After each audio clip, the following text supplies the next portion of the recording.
réponses. La population attend des réponses. Il y a une ambiance anxiogène qui est dans le pays, dans l'Europe, dans le monde, et on n'a pas de réponse. On ne sait rien. On nous donne que des chiffres tous les soirs.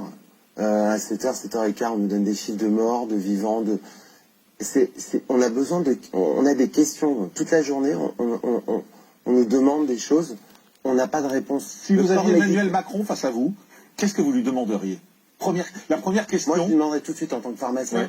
Je lui demande, Monsieur Macron, laissez les pharmaciens faire leur travail. Laissez le pharmacien participer à cette crise. Et c'est pas le cas aujourd'hui ? Non, aujourd'hui, on nous a mis de côté. Le pharmacien, il est capable d'équiper la population. Il y a 22 000 pharmacies en France. Mais on n'a pas le droit de vendre de masques. Je peux m'approvisionner en masques sans l'aide de l'État. La majorité des pharmaciens peuvent le faire. Il y a des réseaux. On a nos filières. Aujourd'hui, le pharmacien n'a pas le droit de vendre de masques. On n'a même pas le droit d'en acheter. On a juste la dotation classique que l'État nous envoie, 3-4 boîtes tous les 10 jours. Et vous ne pouvez pas vous en fournir par vous-même, c'est ça? Je n'ai pas le droit de m'en fournir par moi-même. C'est ça la catastrophe. Nous, aujourd'hui, on vit avec la population. On est en ligne de front. On est face à une population qui nous demande des masques toute la journée. La question majeure en pharmacie, c'est est-ce que vous avez des masques? Je ne peux pas leur en donner. Qu'est-ce qu'on fait? L'État nous a mis un décret comme quoi on n'avait plus le droit de vendre de masques. Mais je ne demande pas de l'aide de l'État pour ça.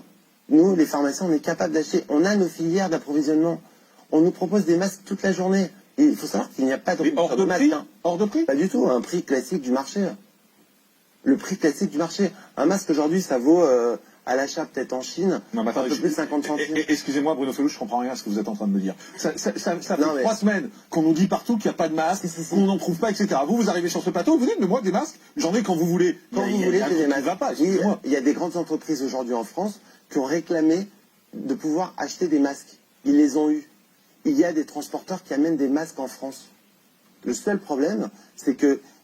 Ils vont où ces masques? Ils vont à des entreprises qui sont obligées de travailler et donner des masques à leurs employés. Il y a un moment, la grande distribution doit être achetée. Si vous prenez des masques, vous allez les enlever à des gens qui en ont besoin. Pas du tout, il y a d'autres filières d'approvisionnement.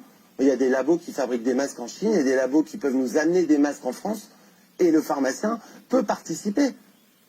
Excusez-moi, c'est le bordel. Excusez-moi, je comprends rien. Non, mais docteur Pérez, excusez-moi, je comprends rien à cette histoire. Il y en a ou il n'y en a pas des masques? Mais alors, je suis totalement d'accord avec ce qu'il vient de dire. Moi, aujourd'hui, vous savez, je suis journaliste médical, mais aujourd'hui, je reçois des SMS qui m'expliquent que je peux acheter des masques, qu'on connaît les filières, qu'il existe des producteurs qui sont aux normes européennes. On peut en acheter. Maintenant, pourquoi le gouvernement en achète mais veut les réserver?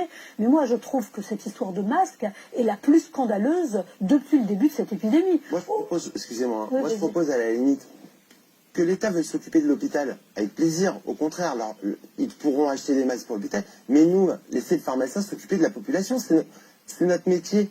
On est là pour la santé publique. Le pharmacien est capable de gérer la crise pour la population, pour les Français. Mais tous les deux sur ce plateau aujourd'hui, vous êtes en train de me dire des masques, on peut en avoir. Il y en a plein, je vous sors des commandes de masques. Il y en a partout.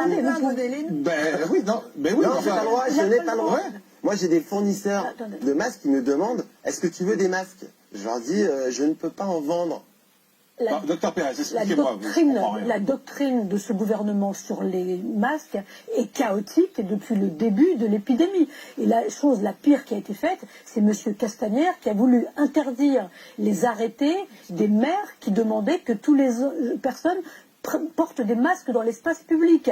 Je trouve que tout ça est délirant. Quand Mme Sibeth Ndiaye explique que les Français ne sauraient pas les porter, c'est délirant, c'est même criminel. Aujourd'hui, dans les revues scientifiques internationales, dans le British Medical Journal par exemple, la semaine dernière, il y a des chercheurs britanniques qui disent oui, il faut porter des masques. On n'a pas toutes les études contre placebo qui montrent que ça marche, mais bien sûr on sait que ça arrête les postillons qui diffusent le virus dans l'espace public. Des chercheurs dans Nature viennent de publier une étude. Ils ont testé des masques contre différents virus. À l'époque, ils n'avaient pas encore le Covid. Et ils me disent, oui, le masque empêche la diffusion du virus à l'extérieur. c'est des données scientifiques. Aujourd'hui, on a quasiment la preuve absolue que ça protège la population. Ça protège les gens qui les portent d'être contaminés. Ça protège les gens qui ne sont pas contaminés de recevoir le virus. Ça protège pas à 100%, mais ça protège. Il vaut mieux, disent ces chercheurs, un masque artisanal, fabriqué vous-même avec du tissu, qu'un masque que vous ne pouvez pas trouver en pharmacie.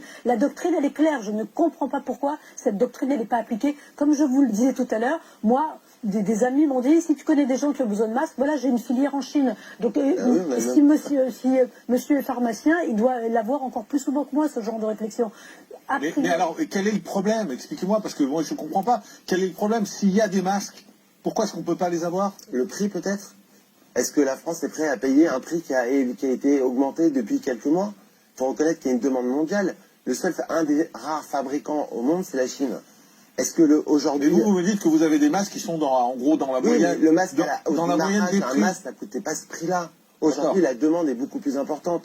Donc le prix du marché a augmenté. Mais quel est le problème? Pourquoi est-ce qu'on vous autorise pas à en avoir? Je ne comprends pas. Mais je pose la question. Moi, je pose la question à M. Salomon et M. Véran. Pourquoi vous refusez que le pharmacien vende des masques?